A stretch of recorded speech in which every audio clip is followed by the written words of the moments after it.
We have given algebraic fraction and we have to reduce this fraction to the lowest terms. First, when we need to reduce, we need to have multiplication in numerator and in denominator.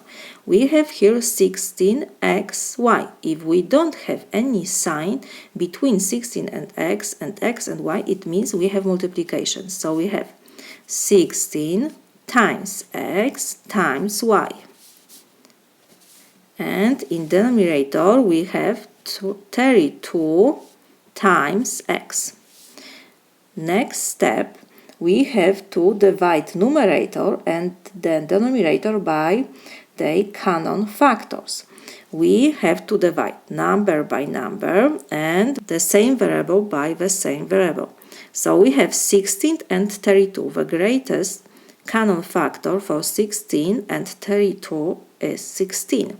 So 16 divided by 16 give me 1. And 32 divided by 16 is 2.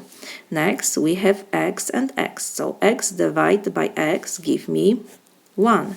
And x divided by x is 1. And y, because we don't have y in the numerator, we cannot do anything with this y. So next step we have to do multiplication. We have 1 times y. So 1 times 1 is 1. And we have times y over 2 times 1 is 2. This is equal when we have 1 times y is y. So in numerator we have y and in denominator we have 2. This is my solution.